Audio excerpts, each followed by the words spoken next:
Hello mates, welcome to the Baron Reviews. With me, the Baron, and I thought I would play some Tiltbrush today and tell you a little ghost story. So let's pop open a new sketch. And let me see here.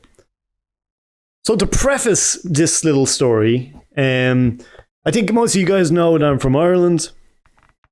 And Ireland's one of those weird countries because wait a minute. What do we use last time? Was it blue or nah?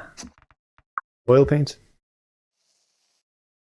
Ireland's one of those weird countries because it has such a rich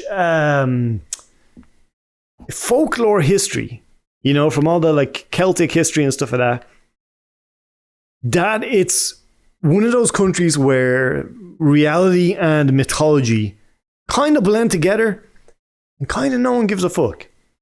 So, like, to give you an example of what I mean by that, like in my hometown in Dublin, we have this well, this holy well, you know, quote unquote holy well, and people go there and they draw the water, and supposedly what the water does is it helps helps your eyesight. It's for people who have failing eyesight and stuff like that. And so the question is, where does holy well come from? Well, on the top of a hill, the well is on the bottom of a hill, and up the top of the hill, there's this little round tower.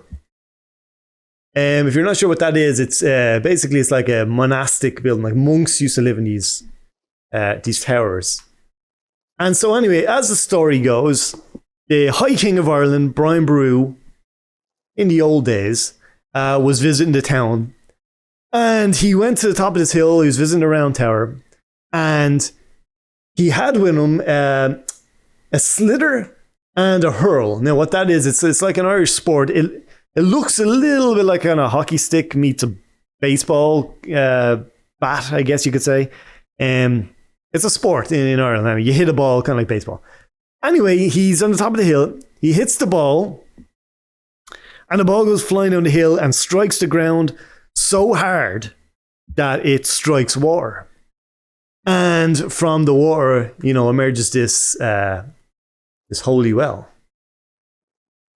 Now that most surely is not the explanation where the well comes from, but that's the plausible, or not plausible, that's the given answer from most people if you ask them. Like, that's the tale that you'll be told where this well goes. Now, of course, if you hit a fucking history book, you're going to find, or, if you hit up some document or whatever, you're going to probably find the real answer. The round towers, by the way, they used to have their doors a little bit off the ground, about, 7 feet off the ground. The reason was because the Vikings couldn't quickly get in, so the monks would drop a ladder. However, it didn't work out so great because the Vikings figured out they could just put a bunch of hay and shit at the bottom of the round towers and smoke the poor bastards out of the tower. But I digress. So anyway, that's not really where the holy well comes from, but that's the answer you will hear if you ask that question. So given that, my point of all this is to tell you guys that Irish people tend to have vivid imaginations when it comes to these things. So anyway, the story I was going to tell you was my great aunt. She was a very kind of spiritual person, very kind of mystic person. She was like really into, tarot cards and prophecies and all that kind of jazz. And she used to love telling stories about stuff that happened. So in my neighborhood, what happened was there's a castle in my hometown.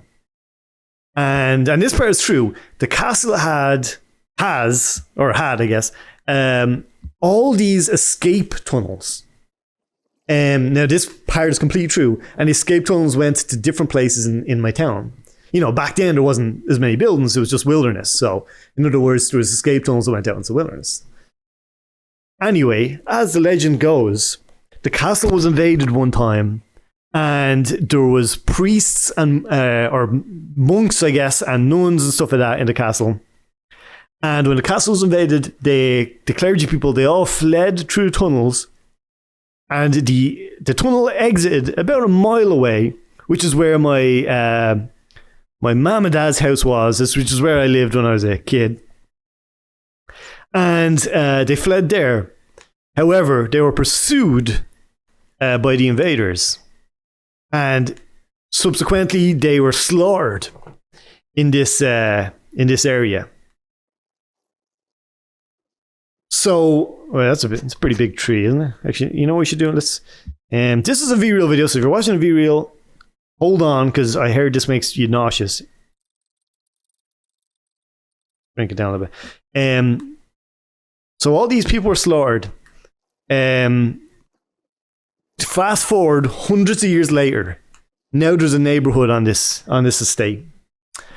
And this is my aunt's story. So all these people, including my aunt, moved into this neighborhood when it was first brand spanking new, back in the whatever it was, the 50s or whatever it was. Well, some strange reports started happening. People from the neighborhood start saying that they were seeing apparitions of nuns in their house, in these brand new houses. So my aunt swears, until the day she died, that this happened to her. She said she went down her stairs one night in the middle of the night to get like a glass of water or whatever. And it was just her and her husband living in the house. So she goes into the kitchen and she's at the sink and she gets a water. And she says all of a sudden she felt like this sensation of, someone behind. Someone standing behind her. You ever get that sensation? So anyway, she doesn't turn around straight away because she's terrified. She just has this feeling. So she's standing there at the sink and she just can't shake this sensation. It's just someone behind her. So eventually she slowly turns around and what she swears is that she sees standing up against the wall in the corner the figure of a woman in like a nun's habit. Just standing there. Not saying anything, not doing anything, just standing there. So my aunt, or great aunt, is terrified, completely paralyzed by fear, doesn't act for a moment. When she finally gets the courage, she bolts. She shouts for her husband, freaks him the fuck out, the two of them run away and they go to the priest's house, the local priest. And they tell him what happened. Well, crazy is she wasn't the only person who had this experience. A bunch of people across the neighborhood all claim to have a similar experience, all citing, seeing the nun. It gives me a little bit of a Conjuring vibe, to be honest with you. And they all have a similar story. So serious was it, so spooked were the people of this estate.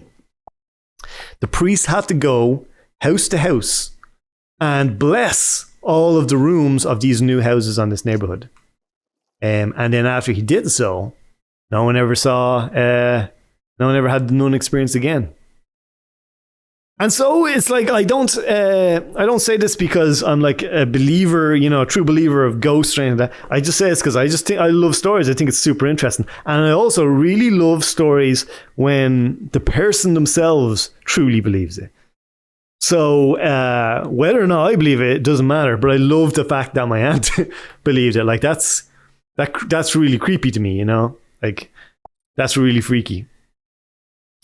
But it also, like I said, and that's why I preface the story, take it with a pinch of salt because Irish people have fantastical imaginations. And also, you see, it's a dark and spooky night. You're already kind of freaked out. You see something, you see a shadow, your brain runs away, right?